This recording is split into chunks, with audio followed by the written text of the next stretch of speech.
Hello, I'm Vernon Billy, CEO of the California School Boards Association. Since March of this year, we all have been reeling from the impact of the coronavirus on our schools. This pandemic has truly shaken the fabric of our society and upended our entire school system in so many ways. I get it. So before I go any further, I want to commend you for your hard work and commitment you and your school leaders are demonstrating during this unprecedented time. I know it hasn't been easy. Sometimes there may be few obvious answers to the questions you face, but as your association, CSBA is committed to providing you with critical updates and tools that will help you navigate this crisis. You can find all of this information at www.csba.org/coronavirus. That's a special webpage we've built to capture crucial information for schools confronting COVID-19. I encourage you to visit this webpage and take advantage of all the resources on the site. We update this page almost daily, and it can serve as a valuable source of information for you in your fight against COVID-19. In addition, we'll be doing webinars on important topics related to COVID-19 guidance from state and federal officials, as well as topics directly related to your governance responsibilities. These webinars will complement the information that we currently provide on CSBA's Online Learning Center, which also includes curriculum related to the pandemic. We have a lot to offer, but we want to hear from you as well. I encourage you to also use this webpage to share your experiences on how your district or county office is addressing the challenges related to this virus. CSBA will continue to work on your behalf as this crisis unfolds. The vital role your schools play in your communities has never been more apparent. I thank you for your leadership during this tumultuous period and pledge to support you and our students through this challenging period. Thank you again, be safe, and remember to practice good social distancing. We thank CSBA CEO and Executive Director Vernon Billy for those words and for appreciating the challenges that COVID-19 response presents for so many schools throughout California.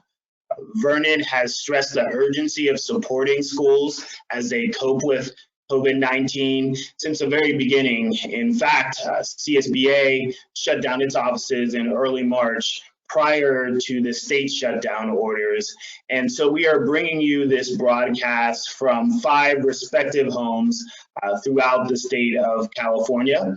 So please bear with us if there are any technical difficulties or the quality is not up to the standard of our normal studio produced webinars. But we know that any technical problems that we encounter today are nothing compared to the monumental technical challenges that our schools across the state are dealing with as they try to educate students in a distance learning environment. Providing students access to technology is key to their ongoing education and to their ability to partake in what is a civil right, the right to a high quality education.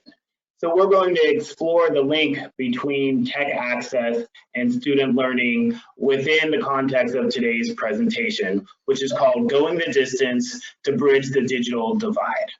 Next slide, please. And so some of the people who are assembled here today to help bring you that information are George Neely, a school board member in the LODI Unified School District, about an hour south of Sacramento. We also have Sonny McPeak, who is president and CEO of the California Emerging Technology Fund, a state nonprofit that's dedicated to bringing broadband internet access to underserved communities. Another school trustee is joining us today, and that's Karen Rosenkilde-Bain from Woodland Joint Unified School District, just up the road from Sacramento.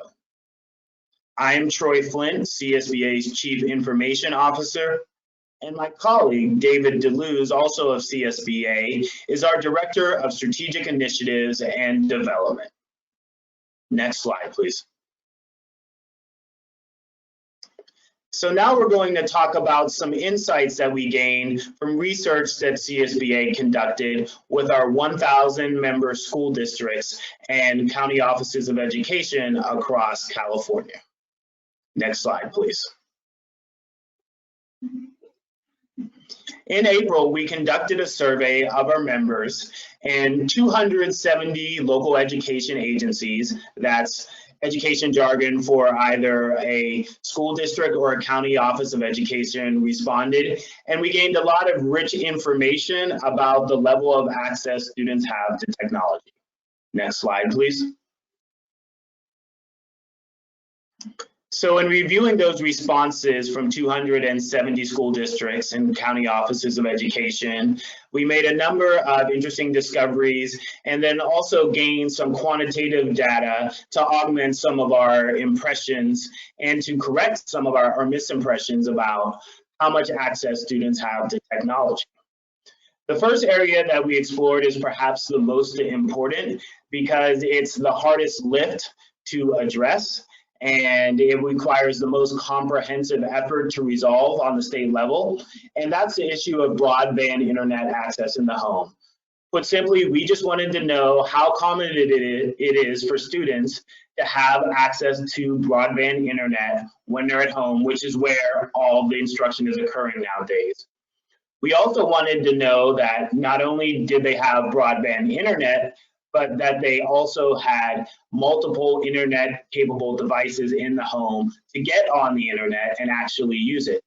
And it's important to note that we asked about multiple computers at home because it's not really sufficient in most cases to have one computer. Most families that have a child have more than one child, sometimes 3 or 4, and increasingly you may have a student who's home from college, who's on the internet. More parents are working from home on the internet. So in many houses, you'll need 3, 4, even 5 internet capable devices if students are using the internet for distance learning at the same time. We also looked at how many students have cell phones or smartphones. Of course, smartphones are not a suitable replacement for a laptop, not really ideal for distance learning. However, in a pinch, they can fill in the gap. And perhaps even more importantly than that, cell phones are a way for the school to keep contact with students and families when students are not coming on campus for instruction.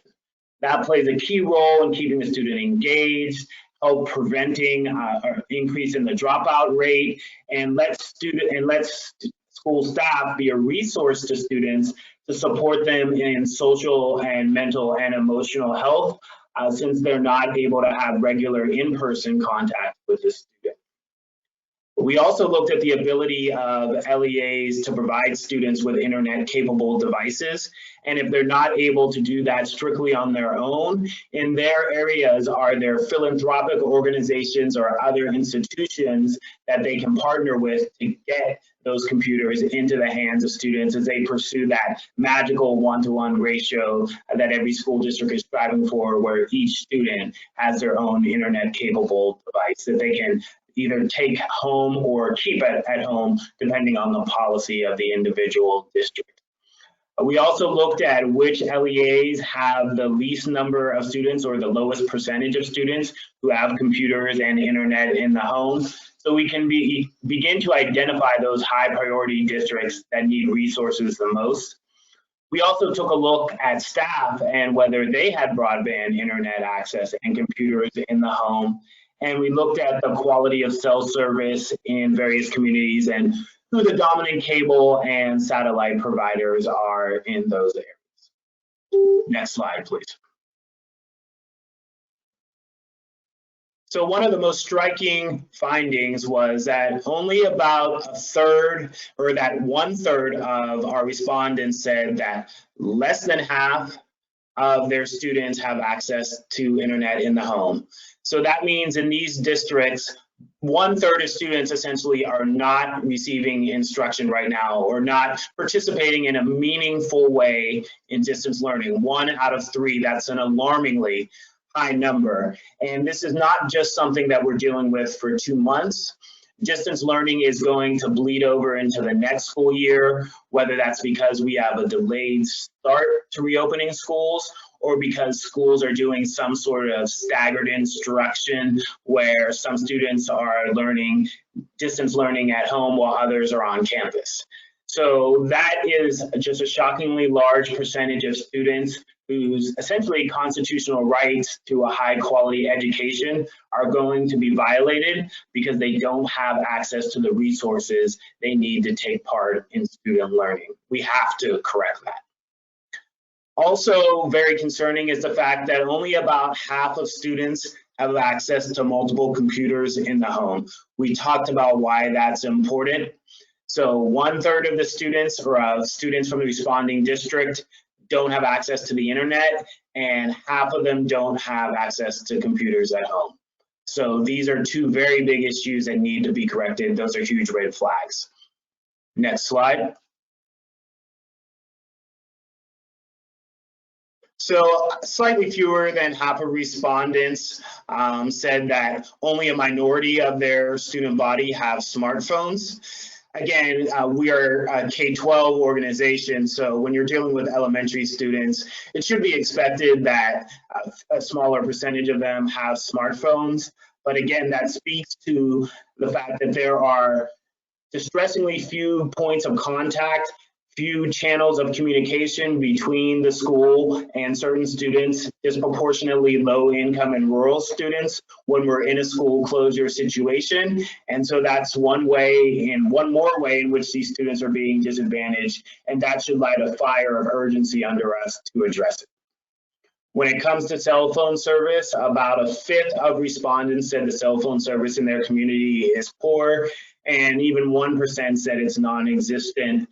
Those results are primarily going to be from our rural districts, and those are districts that are really struggling, not necessarily through any fault of their own, but because we haven't put the investment into infrastructure to make sure that every student in this state, regardless of geography or demography, has the same opportunity to partake in high quality education.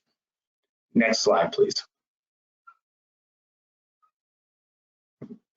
And so this next question, this next response goes to the issue of community resources and community assets. In many places, especially in your bigger urban areas or the surrounding suburbs, you have philanthropic organizations or public-private partnerships, institutions that can help support the school district in getting laptops or other computers into the hands of students and families. But those options are much less available in our rural areas.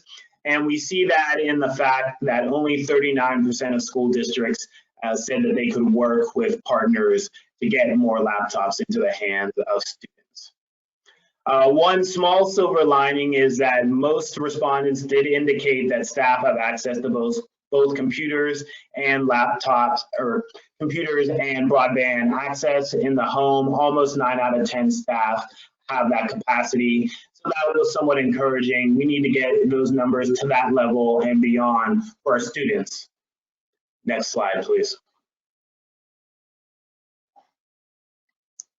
So the big conclusion here is that we need more funding, we need greater infrastructure and more hardware, and as well as more professional development in order to effectively do distance learning on a statewide basis and make sure that all students, regardless of their condition, situation, or background, are receiving that full opportunity to get a high quality education. This particular webinar does not address the professional development piece in depth, although some of our school district speakers do touch on that point. But I do want to capture here that many teachers thrive in the classroom and excel in that particular forum, but haven't had the necessary training, support, and professional development to transfer that excellence in the classroom into an online mode. And we as a state need to do more to facilitate that.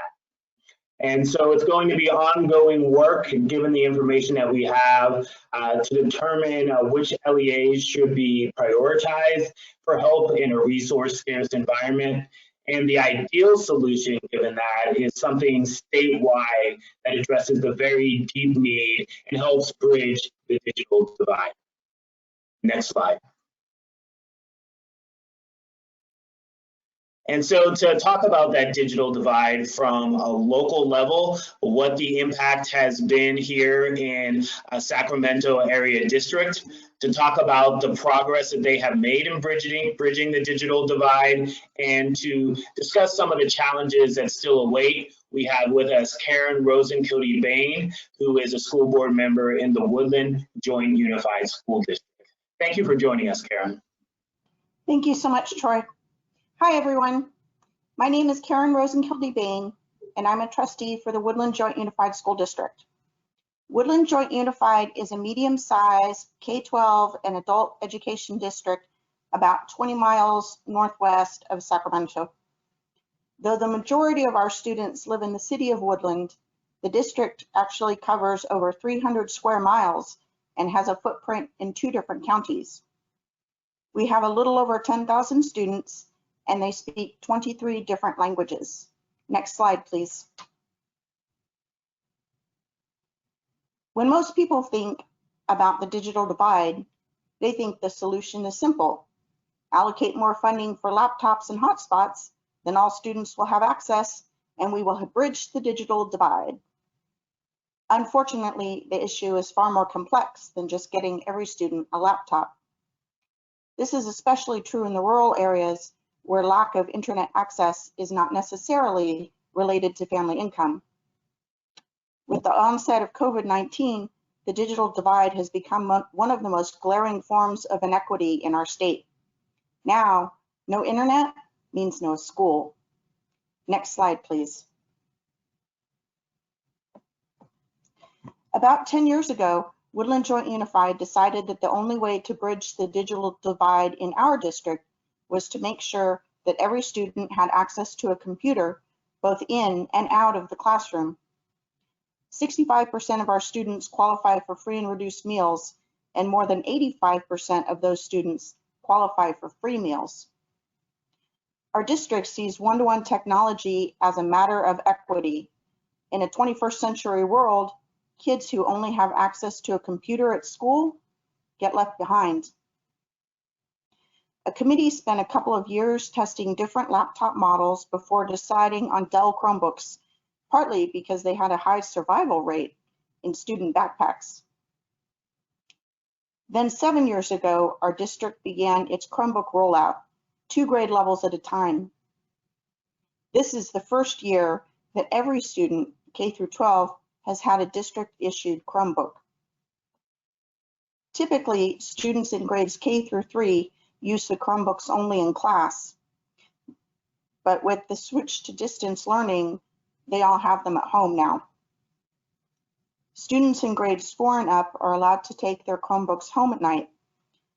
7th graders are issued 1 Chromebook, which they keep for 6 years, including over the summer, until their high school graduation. We found that 1/3 of our students had no internet access at home, so all families who qualify for free and reduced meals can apply for a Wi-Fi hotspot for each Chromebook. While issuing 1 Wi-Fi hotspot per household is much cheaper, we found that 1 hotspot lacks enough bandwidth to support multiple laptops. With most families having more than 1 child in school, our district decided to issue qualifying families 1 hotspot per Chromebook. Unfortunately, we found that there is a gap. Some families make too much to qualify for the free and reduced meals program, but make too little to afford internet service. Our immediate fix for this issue has been to extend the Wi-Fi range at all of our school sites, so the parking lots are covered too. This means that families can now access distance learning from the sidewalk or their cars. Our district funds the purchase of our Chromebooks and hotspots through our LCAP. Next slide, please. Even though we've gotten Chromebooks into the hands of all of our students, 4 issues prevent us from truly bridging the digital divide. The first is the lack of internet infrastructure in the rural areas of our district and all over the rural areas of California. Wi-Fi hotspots do not work if there is no cell service to tap into. In the past, our rural district Our rural students worked around this issue by accessing the internet at school or at the public library or at the homes of friends or relatives. But now all of those options are gone. In a COVID-19 world, no internet means no school. The second issue for us is the lack of consistent and reliable electricity. This could be due to any number of issues: the family's inability to pay their electric bill, severe weather storms, the power company's rolling blackouts, or a truck hitting an electrical pole. In a COVID-19 world, no electricity means no school. The third issue for us is an increase in device repairs. With all students K through 12 using their Chromebooks for several hours every day, this means more breakage, which means more repairs, which means more devices are needed in reserve so that broken ones can be switched out immediately so no student loses their access to instruction. Because in a COVID-19 world, no device means no school. The fourth issue is teacher training for distance learning. Teaching in a distance learning format is very different from teaching in an in-person classroom, and very few of our teachers had any training at all in distance learning. Our district provided some instructional videos, and our tech TOSAs have provided a lot of assistance. But if we continue distance learning for the fall of 2020, additional teacher training will be needed, or teaching won't be optimal, and then student learning won't be optimal either. Next slide, please. Our state or federal government must fix these issues, and it must do more than simply allocate funds to buy laptops and hotspots for every student. The rural areas of our state have no internet service because our rural population contains significantly fewer people than our urban and suburban populations. In addition, it's more difficult and much more expensive to run a fiber optic network in the rural areas of our state due to the topography. Both of these issues result in a lack of profit for the internet companies, so they haven't addressed the issue on their own. And they're not likely to do so either. State government is going to have to step in and ensure that the rural areas of California receive access to the internet. That could mean creating incentives or subsidies or some other option. Next slide, please. The inequities created by the digital divide have been left to the internet companies and local communities to manage. In the past, school districts could decide how, or even if, to address those inequities. But now, those inequities are at the center of our lives. Our state legislature is going to need to get involved and find ways to assist the internet providers so that we put people and the education of our children first. Because now, if there's no internet, there's no school. I appreciate the opportunity to talk about this issue, and now I'll send it back to Troy. Thank you, Karen. We appreciate that local insight. It's so meaningful to have that firsthand report on what districts are doing to cope with this problem and what the next steps are, the building blocks that they need to make even more progress on behalf of students. So in that vein, I'd like to turn it over to our next presenter, George Neely, a school trustee in the LODI Unified School District, who will talk about the good work they've done in LODI and what else they would like to see from state government to help make the next step forward for their students. Thank you, Troy. As Troy said, my name is George Neely. I'm from LODI Unified. We are north of Stockton, south of Sacramento, between the I-5 and 99. We are also known as California's other wine country. So let's go to the next slide and let's get started. I want to tell you a little bit about LODI Unified before we get on. You can see the statistics up there. We've got about 28,000 students, about 4,000 employees spread out over 52 sites. And here's the kicker. We cover 355 square miles. Our network has about 32,000 users on it. On the right side there, you'll see the different high schools. And I'm going to come back to that in just a second because there's something there. I want you to know that 4 years ago, LODI achieved having a laptop for every student in every classroom, and we use Chromebooks, of course.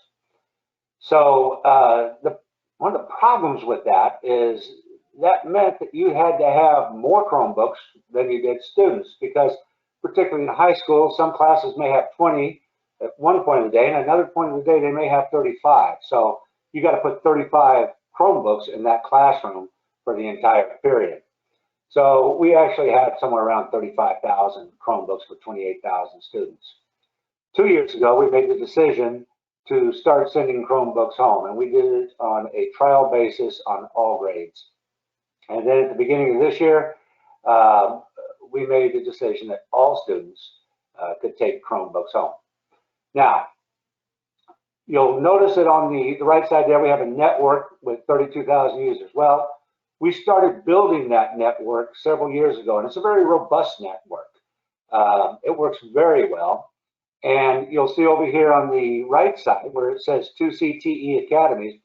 One of those academies is, one is the Robotics Academy, and another is it's called Lincoln Tech. Now, Lincoln Tech has a strong computer science curriculum, and one of those is a computer repair class. And so, yeah, we repair our own laptops. We are actually a Samsung certified repair station, as well as a Cisco certified repair station. So our students repair between 200 and 400 Chromebooks a week at that location. So it's a good experience for them as well. You'll see on down there, you see 3 K-8 schools. Those are our country schools. LODI is divided between North Stockton, LODI, and a very large rural area. So we have all kinds of different issues with regards to connectivity. Next slide, please. A little bit about our financials. Our revenues are about 375 million. We are fortunate to have reserves of about 64 million. Now, that includes our mandated 3% and also the shelf consumables. So actual usable reserves is probably about 48 million. We have 72% unduplicated count with about 70% free and reduced. Next slide, please. All right, let's talk about the connectivity issues. Now, I want to talk about this in relation to, first of all, I guess we need to define connectivity. Connectivity is not just the ability to get one computer into a network. Connectivity involves a student being able to connect with the curriculum, and it involves many different things. First of all, we did find a large disparity in internet access, and we've been working on fixing that for quite some time now. And we're doing fairly well with it. I think we're down somewhere around 5%. Now, it's still too high, and we're still working on that, but it is coming down. Another problem is language barriers. Karen said, I think they spoke 23 languages. We have 22 different languages. So language barrier becomes significant when you're talking to the parent of a first grader and trying to get them to connect, and there's a language barrier there. So we've had to deal with that. We've done quite a few different things on it. We have our community liaison officers that speak different languages, and we pair that up. So we're working on that. Unfamiliarity with distant learning concepts. Boy, that's the big thing here. This is all new. You know, we're just going into this full-fledged now. So teachers are unfamiliar with it. Some administrators are unfamiliar with it. Students and parents are definitely unfamiliar with it. So we're going to talk about what we've done on that in just a moment. The last two items there kind of go hand in hand: poverty and the number of children in a household. It's been tough with the poverty issue because some parents are out working. There's siblings at home watching kids. We have homes with 3 families in it that may have 10 kids living there. And with all of them trying to get on at the same time, you have a real connectivity issue. So those are some of the issues that we faced. Next slide, please. Let's talk about what we're trying to do about it. And these are our actions. The first thing we have to realize is that one size does not fit all. It could be that they don't have connectivity because they do live out in the country. We've had that issue. It could be just because the family is too poor to afford anything. There's all kinds of reasons, but it doesn't matter what the reason is. What you have to do is you've got to identify those problems individually and then work on solving them. And what we're doing is that we're using our schools to identify those problems, and then the district helps solve those problems. We have the resources to be able to do that, but the schools are much better suited to talk to the parents, talk to the families, talk to the kids, and find out what the issues are, then let us help with it. Some of the things we've been putting in there, we've purchased hotspots, and we've just about distributed everything we have now. We've got some more coming in. Well, they're supposed to be in today, so you've got to keep up on that. Working with providers, we've been talking to some of the providers. There is one stationed here in the Central Valley, a local provider that does remote areas. So you might look in your area for other providers outside of AT&T and Verizon and that kind of thing. We have worked on increasing the range of the school Wi-Fi so that if all else fails, a parent can drive up in a car and download the assignments and things from a car. We've talked to teachers, and I've got some teachers that are using much smaller downloads so that kids, whether at home or in a parking lot or wherever, can get on, download the assignment, then get off and turn over the internet to somebody else who can do the same thing. We're also working with jump drives so that lessons can be put on a jump drive. Now, several of our schools have packets that they pass out every week or 2 weeks, and parents drive up and they get a packet of work. Well, we can include the jump drive in that as well. So, next slide, please. And here's the thing. You just got to make it work. Everyone's got to go in with that attitude.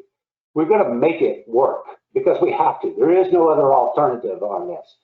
You know, I don't like the saying that, oh, our schools are closed. No, our schools aren't closed. The facilities are closed. There's nobody on the campus. But our schools are working, and they're teaching, and they're delivering. And that's the attitude that we've got to go in this with. We found out quickly this was not a build it and they will come kind of situation. As our connectivity, the physical connectivity started increasing, we didn't see a large increase in the number of kids signing into the network. So we had to start approaching that. And what that requires is educating our administrators, our teachers, our students, and our parents. My wife is in the office across the hallway right now conducting a Zoom class with her first graders. And I remember the first time she did this, there were 2 first graders there. She's now up to about 20 because she called. She called and talked to students. She talked to parents, and she made it fun. So we've got to work on this. You've got to keep at them and keep helping them gain access to it. We've got to educate our teachers on this whole concept of remote learning. It's new. And so we've got PDs specifically designed for that. And at the beginning of next year, we've got 3.5 days of PD before the school year begins. And you're going to see really heavy instruction on distant learning.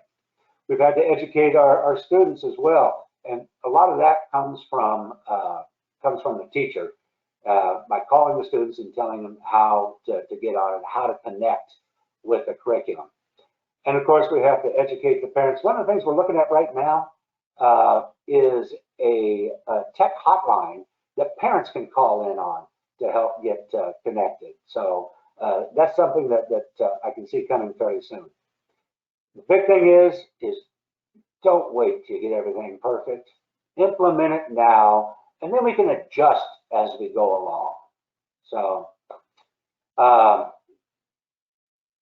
you know, this could actually work out being a real boost to public education. This can really change the way that we've looked at education for 200 years and can expand that and take us into that digital age. So we're very excited about that portion of it. Next slide.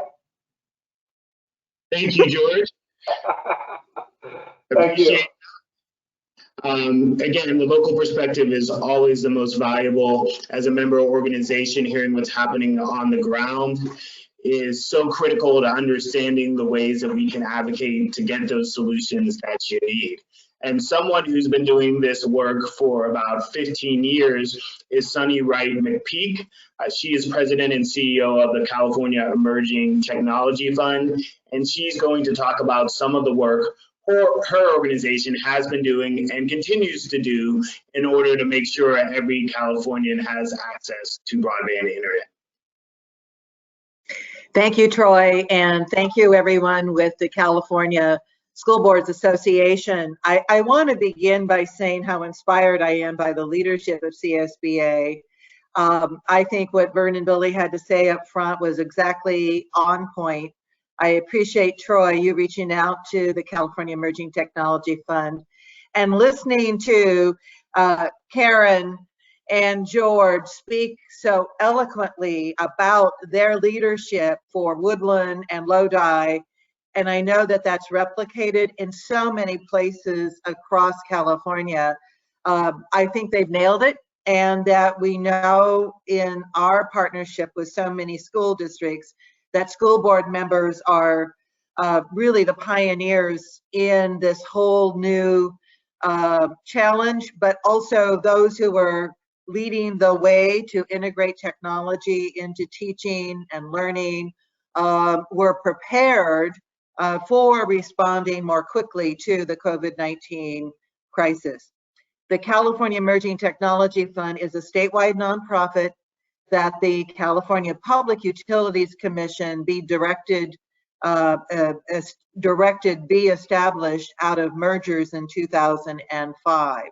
And so we are, as a organization charged with the mission to close the digital divide in California, one that recognized that the greatest opportunity is this intersection between schools and communities who are not online, because all of us have at one point been through a school, had the opportunity to go to school, get an education, and our parents have been a part of that experience. And if we have the ability to interact with our school, to learn technology, to have a device, as is done in Woodland, as is done in LODI, as done in elsewhere, and my parents, as an example, could learn along with me as a student, then we can close the digital divide. We at CETF have partnered with 12 districts and 30 schools over the last decade with our program called School to Home. It reflects exactly what you heard from Karen and George. It must be tailored to every school and school district, that there must be a comprehensive approach that recognizes the importance of leadership at a school site, the principal to professional learning, professional development for all of the faculty, engagement of parents, coaching those teachers, and then having home internet access with devices that are provided by the school and are allowed to go home. It makes a huge amount of difference if the school is also training parents to work with their students on taking care of those devices so that you can minimize breakage. I was really pleased to hear the example that George gave about a career technical education school, a magnet school that also repairs the devices, because that's what you want to do, is have the students learn even more and be a part of the tech support, part of the local geek squad, if you will, at a school site to help repair devices. What we find in our survey of all of our students is that there is a huge increase in home internet adoption when parents are a part of the learning process with their students, with their children, when the schools engage them. And if that device is allowed to go home, we see parents signing up for home internet access. Of course, we actually inform those parents about affordable home internet offers. Not all parents can afford even the $10 or $15 or $20 a month that are the discounted rate, lower cost, affordable offerings from the internet service providers, but those who can often sign up and become then very loyal customers. We also know that those teachers who want to use technology really need to do so as a group of colleagues in a grade level or in a set of subjects so that they can support one another. And that comes right back to supporting teachers in how they integrate the technology into lessons. And now with this whole new experience of distance teaching or distance learning, that too is an experience that has to be supported by the schools, and we need tools to do that. Let's go to the next slide. Please do visit our School to Home website. You will find an implementation guide with a lot of supporting materials, lots of information about how you can, at your own school district, borrow, take, amend, refine to tailor School to Home to your school, your district. California has a huge infrastructure challenge. Before COVID-19, we knew that we had a significant portion of rural California without reliable internet. Approximately 43% of rural California has no reliable internet. We know a portion of that has absolutely no access at all. And then in more urban areas, although there is infrastructure that exists, the bandwidth is inadequate in low-income neighborhoods. No internet service provider, no policymaker ever anticipated that we would have at one point in time 6.2 million kids in K-12 with 300,000 teachers, another 4 million teachers and students in higher education, and millions of adults working from home. That simultaneous use phenomenon that we've now experienced has really brought into relief. We must invest in our infrastructure in order to be able to support education done through distance learning, education that is done when kids come back to the classroom, distance learning in and out of the classroom, even when our classrooms are reopened. So we have found that is an essential component of supporting the fact that every student needs a device and that they need to be able to connect that device to the internet. Therefore, we have to have affordable connectivity in one way or another.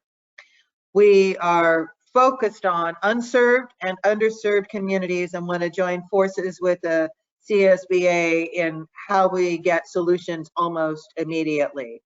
We have approached the digital divide with this notion of driving progress through performance-based goals. And for us, that means recognizing and declaring, as Troy has said, digital equity is a 21st century right.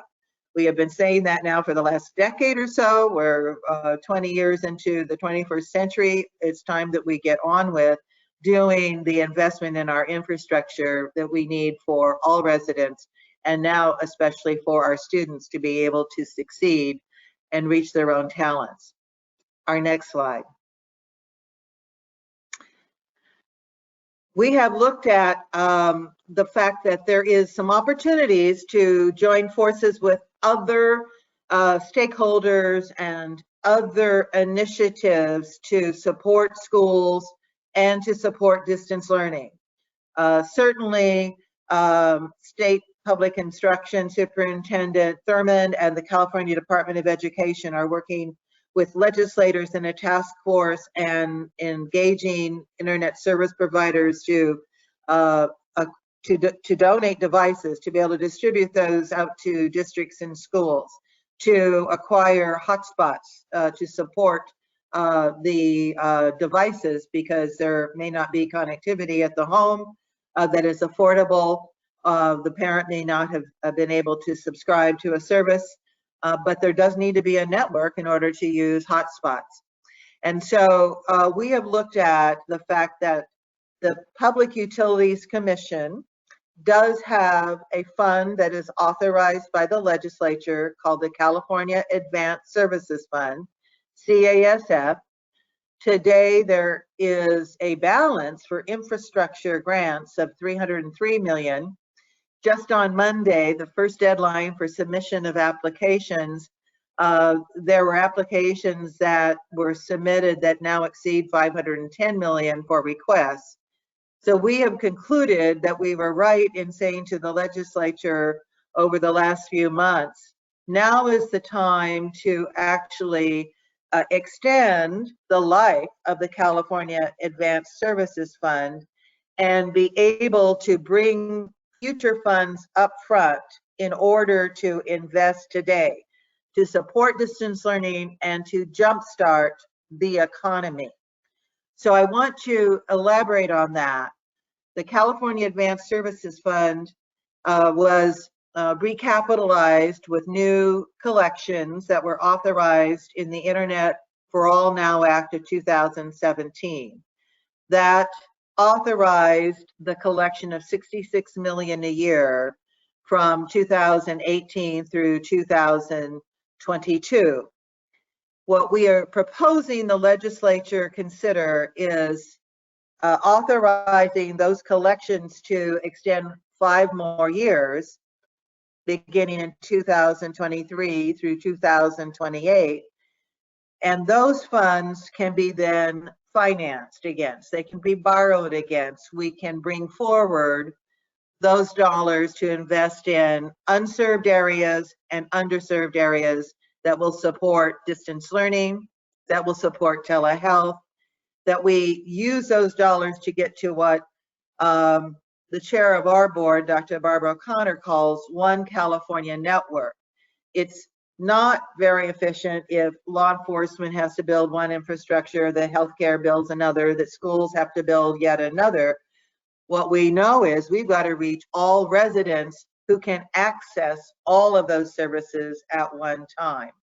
So we want to work with CSBA and all of you as the elected leaders in your local communities to work with the legislature around how do we get additional funds collected now. I want to underscore, given that we're going to be seeing very devastating budget cuts for the general fund for the state of California, that the California Advanced Services Fund does not involve any general fund dollars. These are fees that we all pay as telephone users into the California Advanced Services Fund. And we're not talking about any additional or new burden on consumers or customers today.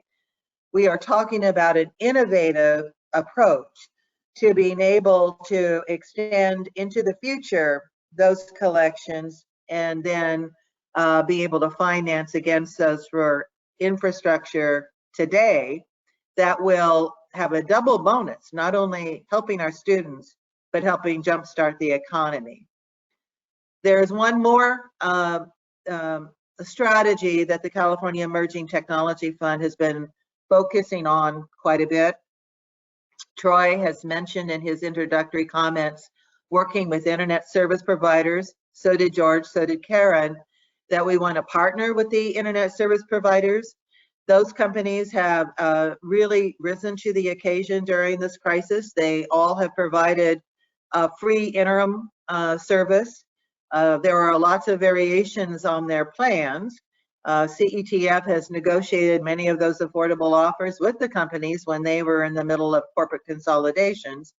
We want to continue to work with the ISPs in partnership with CSBA to see if we can align the offers and to remove barriers to signing up for our students who qualify, our families who may have students on free or reduced lunch, and we're going to see more and more families tumbling into poverty over the next several months.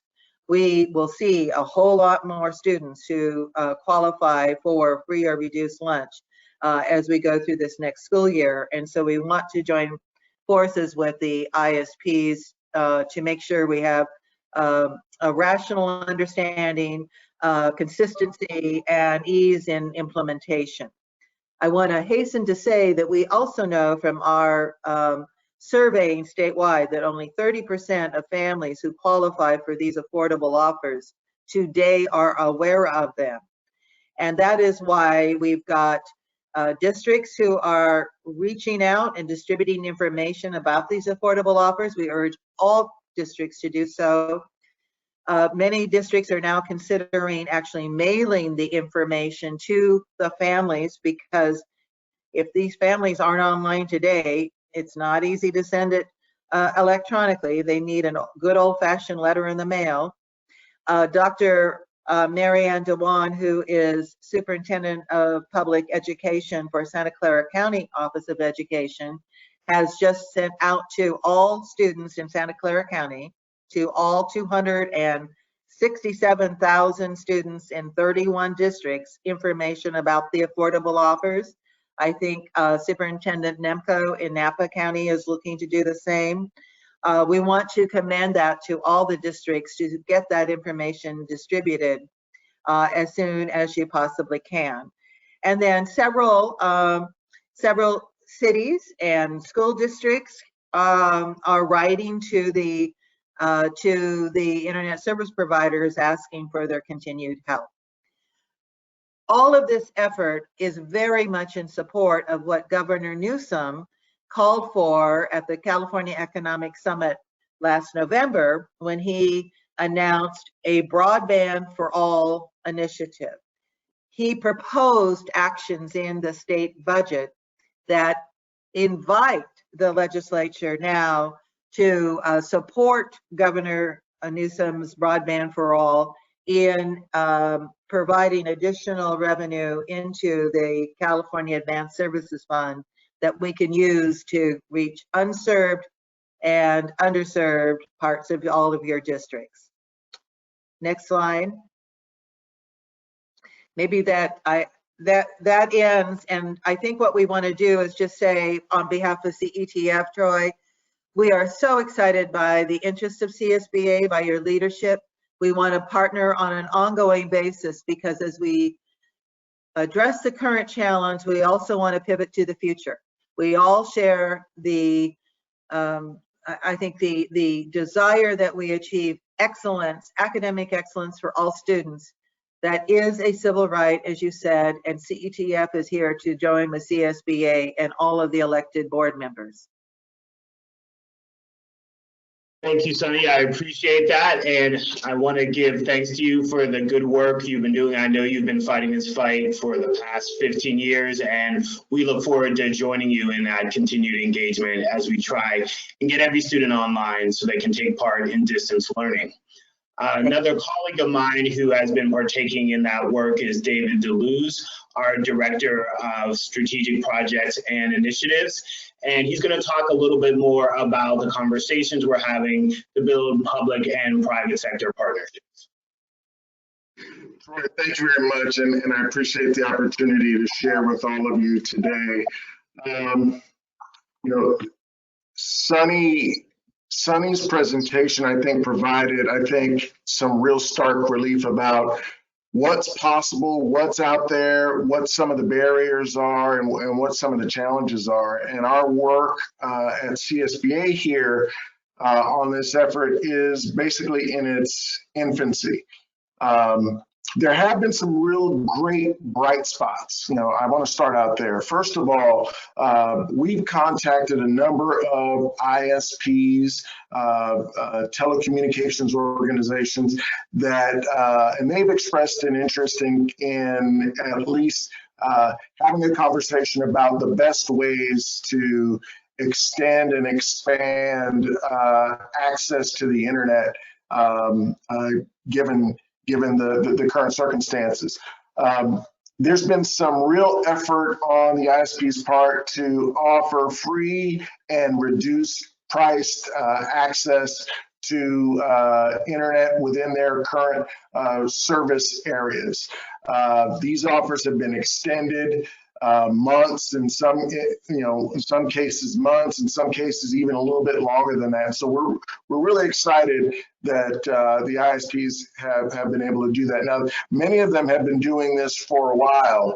Comcast, AT&T, all have had free and reduced price offers available for certain qualifying families in their service areas, and they've extended those offers and made some other concessions to try to make it more appealing to their members. They are willing to work with us to expand enrollment and increase the numbers of families that are taking advantage of these free and reduced priced offers.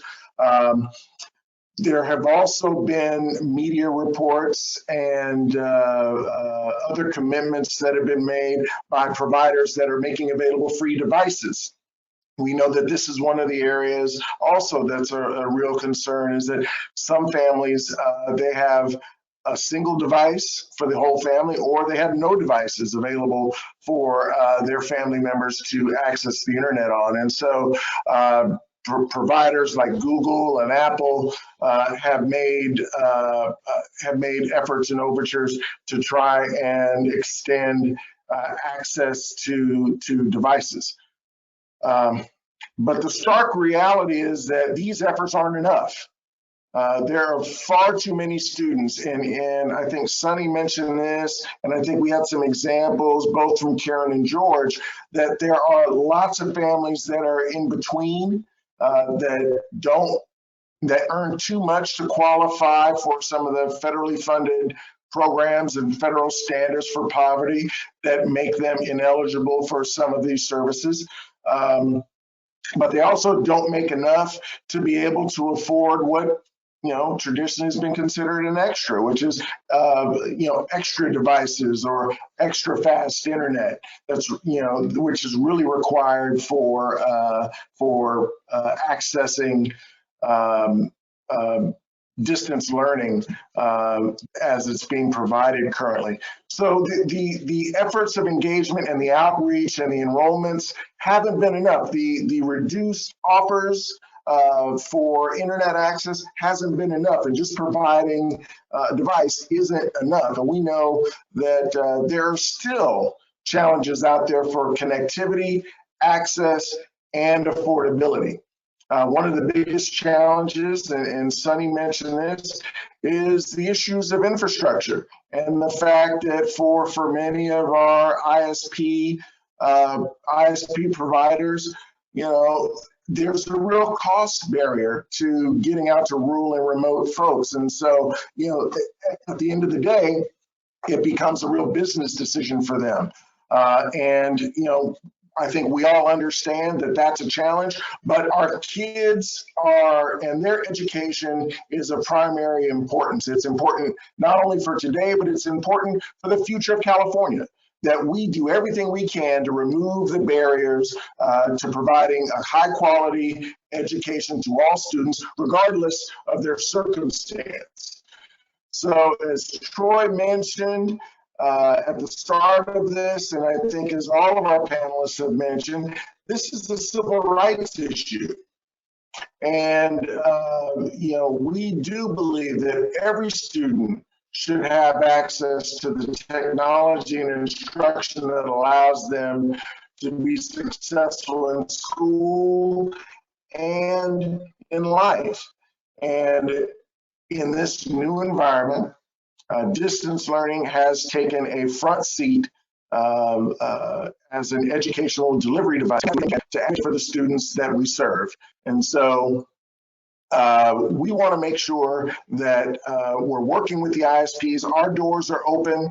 We are continuing to meet with ISPs and with device providers to try to find answers to these challenges. We're leaving no stone unturned. We're looking at both public and private partnerships. We're looking at advocacy strategies to identify policy and budget solutions to address both the connectivity and access issues.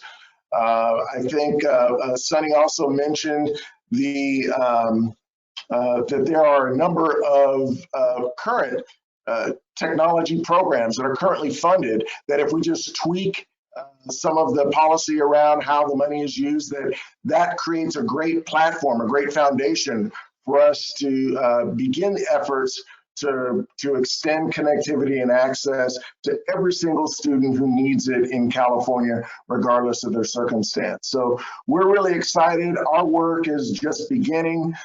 We want to enlist each and every one of you to be a partner with us in making sure this happens, because CSBA is nothing without our over 5,000 elected officials who are out there every day supporting students and supporting our communities through their advocacy, through their efforts and their hard work to make sure that high quality education is a right and is available to every single student in the state of California.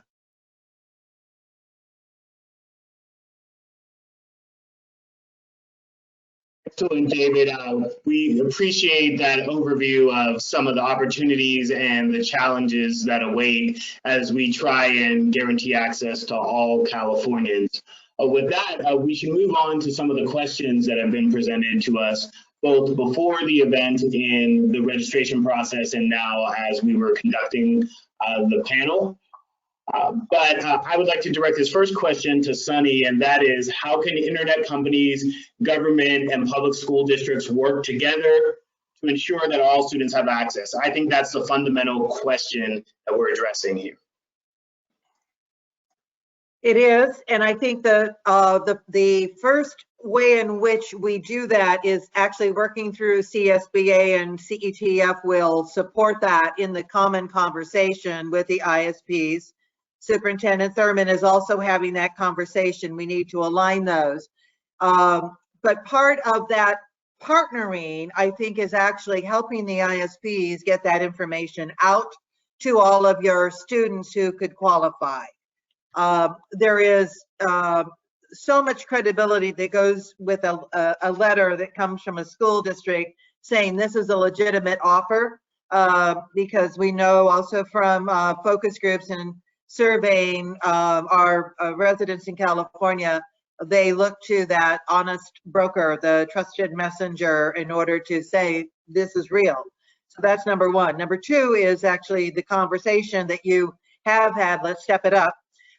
There is a need, for example, many mayors are calling for, let's extend the interim free offers through at least July 31, so that we get through the school year into summer school, and also be able to take the time to work with families that can't afford those affordable offers. And then the next step is, as I have now just shared with you, is working with the ISPs to join forces with you and other stakeholders around the state to get the funding that's needed so that we can build.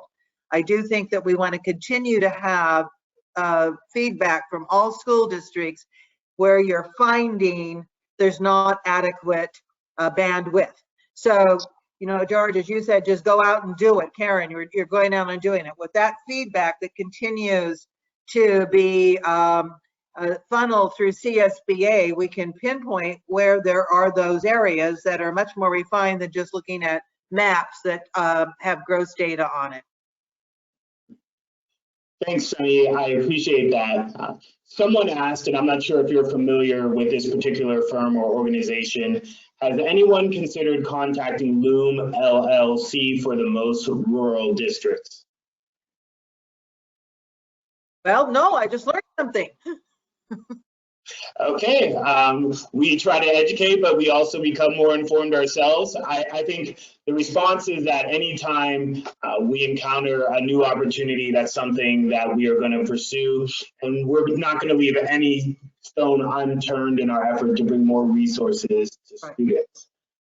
Similar to that, we had a question/complaint from a viewer who wanted to know why we didn't feature Apple products. And I'm wondering if any of the people here were considered Apple products when they were trying to get to one-to-one device to student ratio, and if not, why not, and why were Chromebooks the choice for both?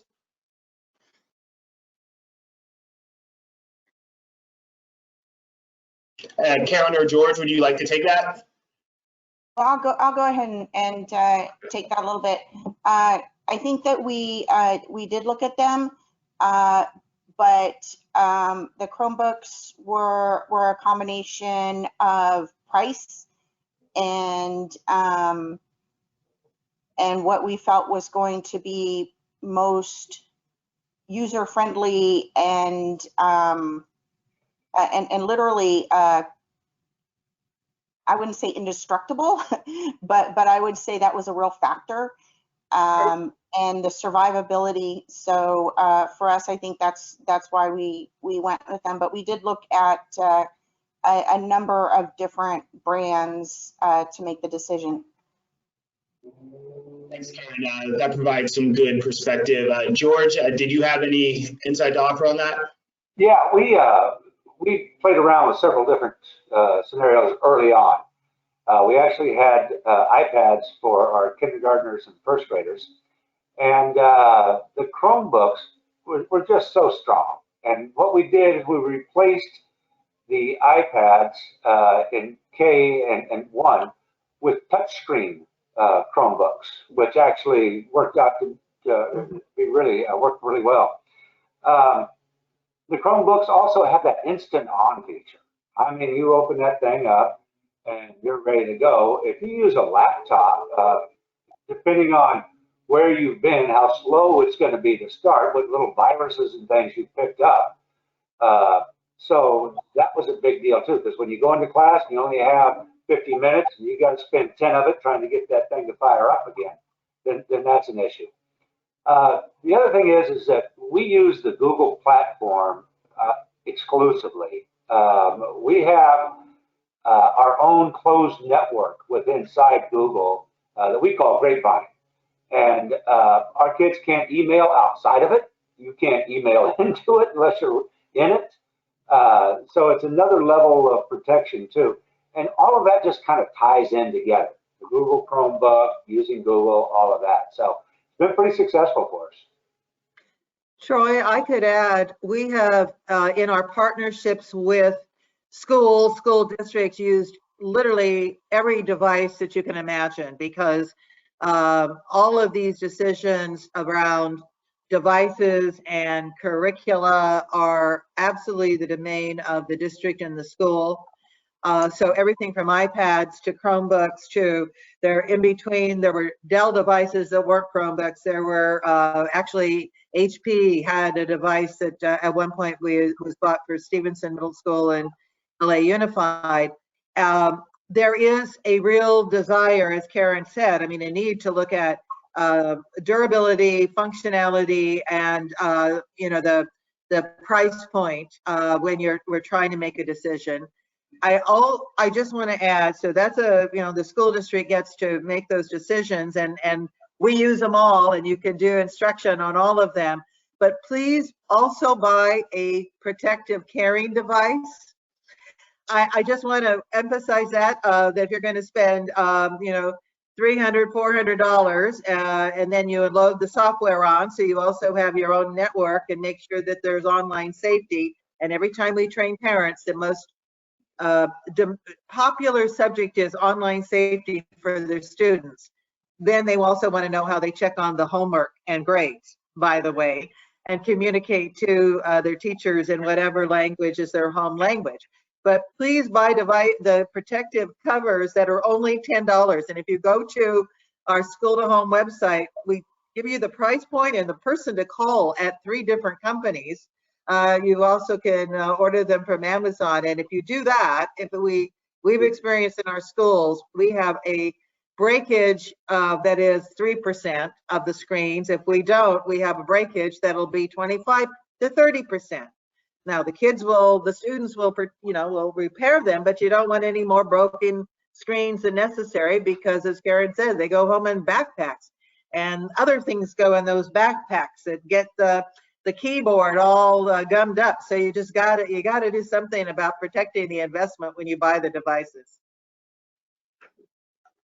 Great, thank you all for those responses. This next question is a little bit difficult because it involves recent news, and I know that the work to get these hotspots out is still developing. But Sunny, have you heard anything related to the governor's announcement about the 100,000 hotspots and how those are being distributed across the state, what the timeline is for that? I only know what actually comes from the media and from California Department of Education. I understand that the governor and the governor's office is working closely with Superintendent Thurmond and CDE, and that's based on the surveys they've done and the input that CSBA has put. So no, I do not know. I will tell you, I want to share, I think what's really exciting, and I just wish we could be doing more, that part of a partnership that emerged out of a previous merger that occurred when Frontier Communications acquired Verizon wireline network in California.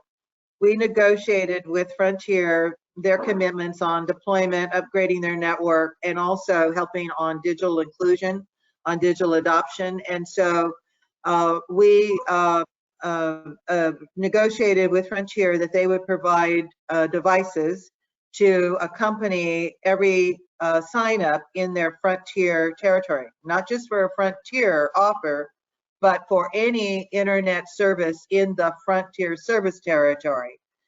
So generally they were a phone company where Frontier is, AT&T isn't, but there'll be other cable companies that might offer service. That could be Comcast, that could be Charter, it could be a local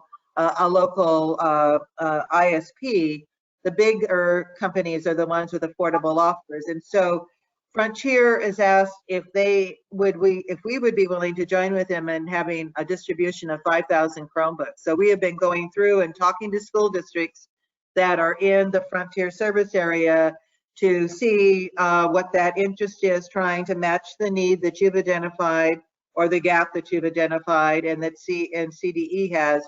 And we will say what we're also asking is a commitment from districts to pivot to the future, to be committed to doing the kind of full integration of technology that you heard Woodland from Karen and LODI from George are doing, and lots of other districts as well. But that's what I know because I'm in the middle of talking to a lot of districts.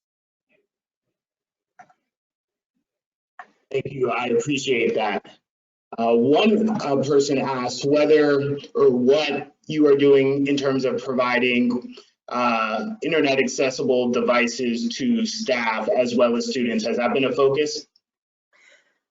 We are a very small organization. I mean, we're mighty, and we are, really pursue with a very focused diligence our mission.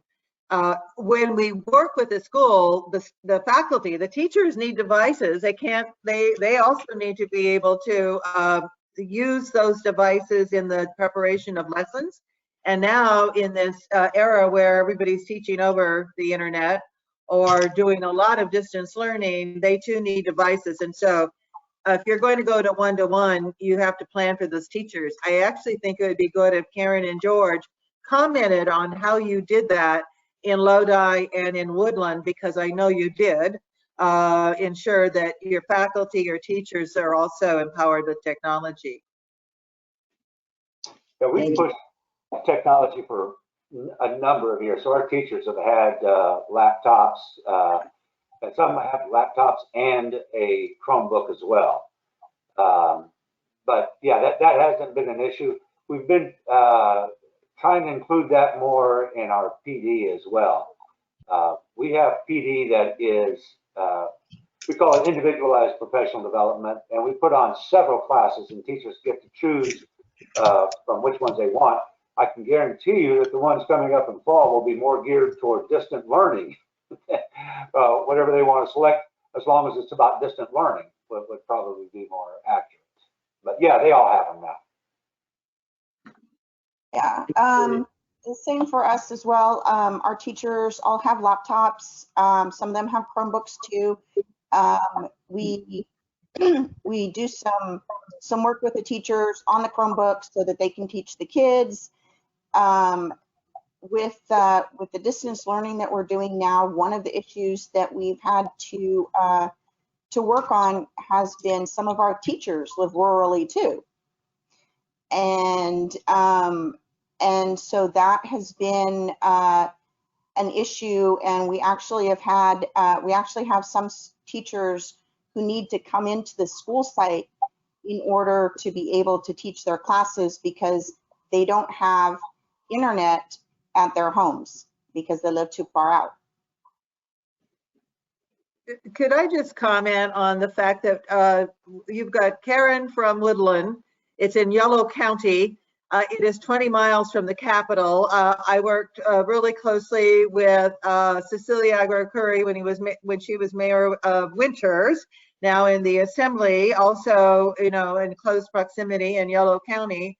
George described very well not only the other wine country, the one I prefer actually. So give me a LODI Zin and I'm happy with communion, quite honestly.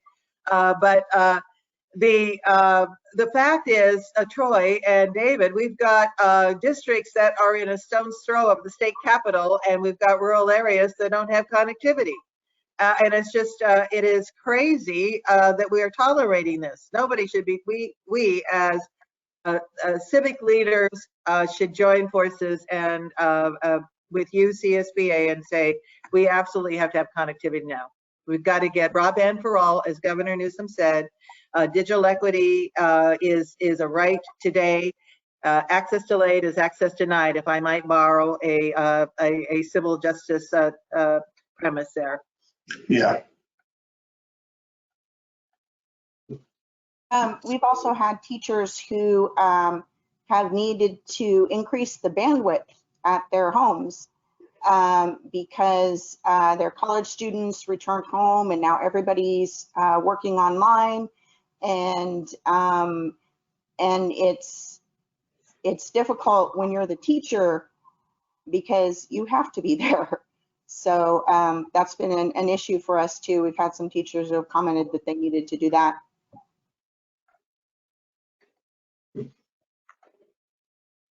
So we've touched on the rural issue again, but we received so many questions related to that. Perhaps it makes sense to isolate that response. What are the distinct challenges that our rural districts face, and how realistic is it to, and this is my framing, to expect a solution in the short to midterm, given the amount of infrastructure that's needed to support some of our more remote areas? I think that may be one directed at me. There could be a much faster solution. And if I, looking at, we focus in, and I've managed pretty large projects when I've worked for the state or as a local official in the past. This is the kind of thing that I think is doable with the right leadership in the next year, and should be, quite honestly. We should not be going much longer. It is a matter of both funding, enough funding, and sufficient policy. So let me give you a little bit of an elaboration. I think that the California Advanced Services Fund, which is not general fund and is intended to subsidize support deployment first and foremost to unserved areas, is actually the most immediate vehicle to be used. I am hearing legislators being very concerned, rightfully so, that we've got a budget deficit, which is why I underscore it's not general fund money. I'm also mindful that we have a very significant downturn in the economy, and so legislators are also concerned about not doing anything that is an additional burden on, if you will, the public or the consumer. And those are absolutely right. What we view as this opportunity with the California Advanced Services Fund is, as I said, it is agreeing that in the out years, we're actually going to continue collections, and now let's go fund against it. CSBA has raised the issue of a bond. You can do a revenue bond as well as a general obligation bond. And that, if we get sufficient resources, will be a very good help. Now, the California Advanced Services Fund is all about households. That's where your students are. Most of the schools themselves, school sites have been brought online through the K-12 high-speed network through Scenic, so that testing could be done. But as anchor institutions, they may need to have also upgrades in their bandwidth. And we also know areas that are considered technically served today, but are low income, don't have adequate infrastructure, and they need to be upgraded. So we need policy that allows us to go back in and, if you will, upgrade in low income neighborhoods, starting there as the priority, and also to connect anchor institutions along the pathway of deployment. I will tell you, I think it's entirely doable with the right political will.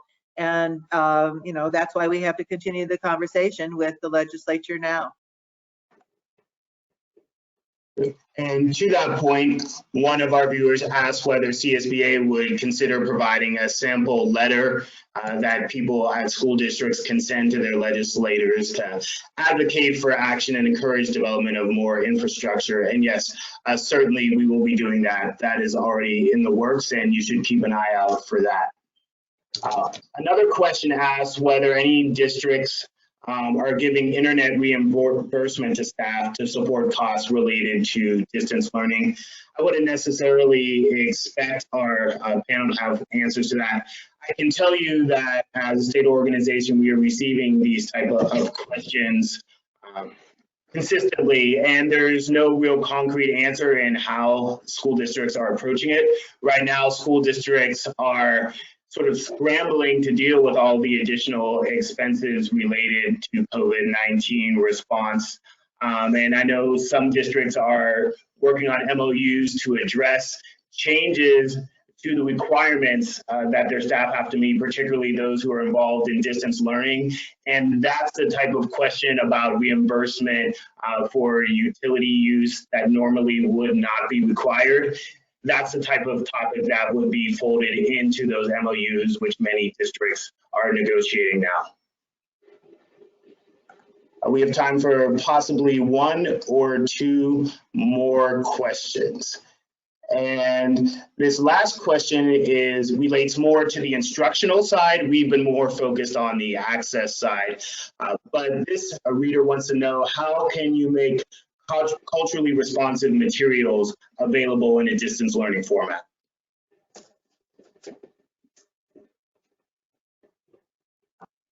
I will tell you, we take that on, whether it's in the classroom, whether it's in distance learning, and we've got, I think, some actually good materials. First of all, it's ensuring that our faculty represent a cross-section of our population. I must tell you that that's really important. I also am impressed with the diversity of our faculty in all the schools that we happen to work with. So it seems to be a really important asset that we have found with our school to home partners. If you go to the school to home website, you can find some good materials and videos that like Ken Shelton as a consultant will be available, and we sometimes will even help Ken do seminars about culturally sensitive, language sensitive instruction. You know, in addition to that, we've got the same teachers that we've had all this time for years, and they've always been culturally sensitive, and they've included materials in their curriculum this entire time. Now what we have to do is just translate that to a digital environment and put it on out there. So our teachers are cognizant of that issue and do respond to it, and they know their students. So I think that's how we handle it. And you just have to look sometime. My gosh, there are so many materials out there, it's crazy. The hardest thing to do is to select which ones to use. So, and you can even select some of those and then modify them for your own use. My gosh, I've been making a lot of videos for my wife as she does first grade. I've been reading books and doing all that kind of thing. And then we have to look at the social emotional side of that as well, and that includes the cultural. So we've got to look at that whole thing and make the kids feel a part of it. Let them participate in it. Let them make their videos and share with the other classroom. This this thing can be really, really successful. We've just got to continue to explore it and continue to work with it. Yeah, our district recently passed an equity policy, and that is part of the policy. And I will tell you, I'm friends with a lot of our district's teachers, and I've actually heard more conversations now about sensitivity to equity issues, and even some curriculum that before I hadn't really heard as much. The other thing that that has happened in my district is that we divided,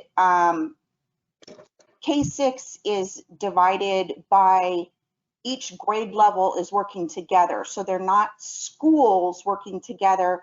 It's all the kindergarten teachers in the district are working together, and all the first grade teachers are working together, and they're all kind of doing the same thing. But what's happened is that there's been so much more collaboration and ideas. There have been a lot more ideas shared than the regular way we were collaborating before. So we're absolutely, in our district, equity is a big deal for us, and we are super committed to making sure that our students see themselves in the curriculum and that it meets their needs. Great. Thank you. And I wanted to ask our district presenters whether either of you have worked with nonprofit institutions or other businesses to try and obtain the devices that student needs. One of our viewers asked, what are some ways that they can incentivize partners to help school districts provide students with these devices? We have been able to provide connectivity, basic connectivity, with our own support. So we have not had to do that. I think that's a very valuable piece of this puzzle, and I would highly encourage people to go out and try everything you can. Like I said earlier, it's a one-by-one thing. You've got to get out there and find out as much as you can. So we have not done it yet. We'll see how things go. Yeah, we haven't done it either. We were not able to find a local entity that was able to do that for us or with us. However, one of the things that we've looked at to try to cut costs is to involve our students in repairing the devices as well. Just similar to George, we actually have a similar kind of tech academy, and that was really, in addition, one of the selling points for the Chromebooks was that we could repair most of the issues in-house without having to send them out.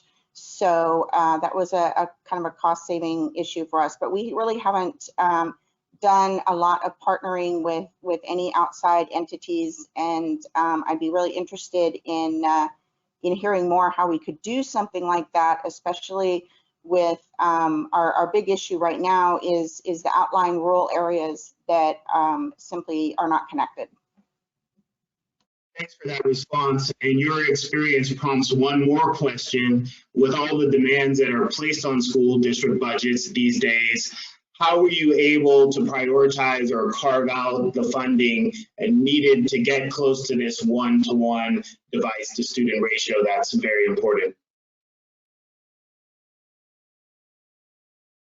Well, okay, it's not been easy. We did have some one-time money that came in years ago, and we started using that to start building. But the thing I think that people need to realize is that this could really be a drastic change for public education, one that's well overdue. If you use Chromebooks and a digital curriculum, you can actually do it much cheaper than you can with textbooks. And I'll never forget is that when we were working with this, one of the teachers out of one of our high schools complained to me that the book she was teaching American history out of, and this was in 2015, or I believe it was, that listed Senator Barack Obama on there. Well, you know, online learning would have updated that automatically. And I taught for 5 years at a all digital academy, high school. And I got used to that online curriculum. And what it does is it gives you a basic shell, a fairly good basic shell. And then the teacher can take and add all kinds of things to that to make it their own and to make a really rich curriculum. So that's where we're headed to, because why buy hardbound books, you know, every 6 years and invest all that money?